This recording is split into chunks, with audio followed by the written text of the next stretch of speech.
هلو هلو، ازيكم يا حلوين؟ عاملين ايه؟ اهلا بيكم في فيديو جديد في قناة لقمة هنية. لو اول مرة تشوفوني اشترك في القناة وفعلي الجرس عشان يوصلك كل جديد بأمر الله.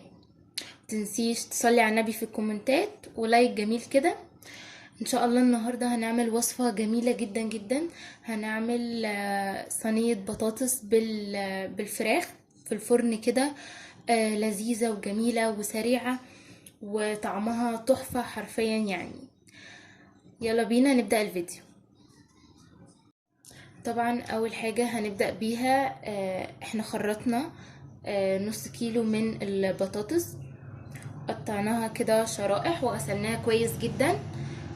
وبعدين هنقطع بصلتين كده كبار وهننزل بيهم. تمام. وبعدين هننزل بالفلفل بس في الاخر. هنحط الاول شوية كده توابل. تمام.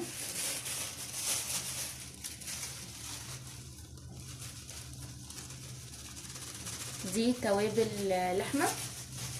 تمام. وهنحط كمان توابل مشكلة اهو. هنحط كده، دي توابل مشكلة. نحط منها كده شوية عشان نتبل البطاطس. وهنحط كمان فلفل اسود اهو. هنحط كده شوية من الفلفل الاسود. وهنحط كمان شوية زيت. اوكي اهو، شوية زيت كده مش كتير قوي يعني. وهنحط كده معلقة سمنة بلدي مسيحينها كده، اخد منها معلقة اهو.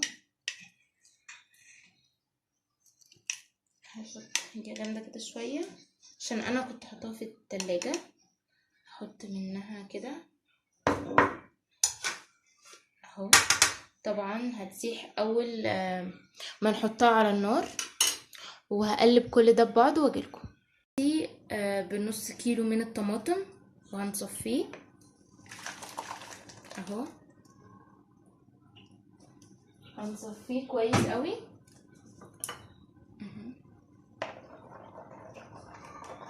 لازم طبعا نصفيه كويس جدا من التفل اللي بيبقى في الطماطم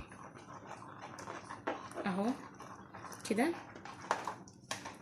طبعا ده اللي هيسوي معانا البطاطس يعني اهو. بصوا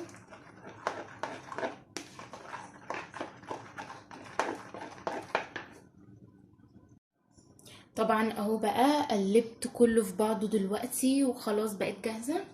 هننزل بقى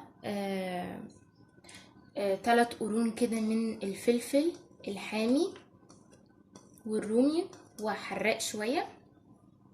تمام، عشان تبقى مشطشطة معانا كده وحلوة يعني اهو. هنقلبه بقى كده على الوش، يعني هنسيبه على الوش كده. طبعا تحطوا كمية الفلفل حسب ما تحبوا يعني. انا حطيت شوية دول وبالنسبة لي هما كده كفاية قوي وكده حلوين يعني. وطبعا حطيت الملح ودقته لقيت ان الملح كويس قوي. تمام. ايه رأيكم بقى؟ بصوا شكلها تحفة وطعمها هيبقى احلى ان شاء الله. دلوقتي انا سايبة الفراخ ان هي تتسلق على النار. تمام. ولما تستوي كويس جدا البطاطس والفراخ هحطها بقى على الوش وادخلها في الفرن. تابعوا معايا لاخر الفيديو.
كده بقى اهي البطاطس استوت تماما.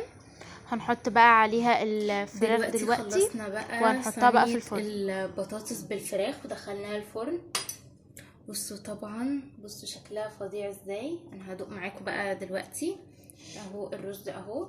هناخد بقى قطعة كده من الفراخ. تمام اهو، نحطها كده ماشي. وناخد كمان قطعة. بصوا البطاطس بجد، استنوا. بصوا البطاطس، بصوا البطاطس عاملة ازاي. بصوا ثانية واحدة، بصوا ده غرفت بس شوية كده، عايزة اغرف لكم صوص كده. بصوا، بصوا الصوص ده، بصوا شوفوا، خطير الصوص بتاعها، خطير خطير. بصوا هقطعها لكم بقى دلوقتي. بصوا هي حرفيا هي مش محتاجة بجد. بصوا يعني حتى مش مستحملة ان انا اكلها حتى بالشوكة.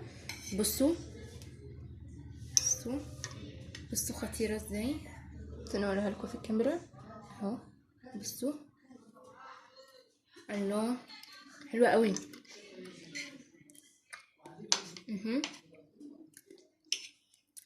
بتتقطع بكل سهولة. ناكل سموسيها ومشطشطة بقى. انا بحب الحاجة بصراحة مشطشطة يعني، فبصراحة دي حلوة قوي.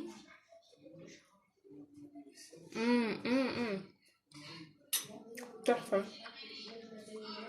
وبصوا بقى، بصوا قطعة الفراخ. بصوا ناخد حتة كده. بصوا مستوية وخطيرة.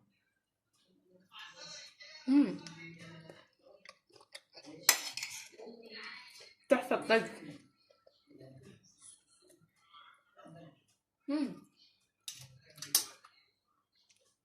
تحفة تحفة تحفة، جميلة وخطيرة وطعمها حلو قوي قوي قوي قوي. هستناكم تجربوا بقى الوصفة دي وتقولوا لي رأيكم في الكومنتات. طبعا رأيكم بيفرق معايا قوي. بس ما تنسوش تشتركوا في القناة وتفعلوا الجرس عشان يوصلكوا كل جديد، ولايك جميل كده تشجعوني بيه، وكومنت حلو كده تصلوا فيه على النبي. اشوفكم في فيديو جديد ان شاء الله. دمتم سالمين ودمتم بألف خير يا رب يا رب. وكل سنة وانتم طيبين بقدوم المولد النبوي ان شاء الله. ربنا يجعل يا رب ايامكم كلها اعياد وسعادة وفرح وهنا يا رب مع حبايبكم وكل اللي بتحبوهم. اشوفكم في فيديو جديد ان شاء الله. بحبكم قوي قوي قوي. يلا باي باي.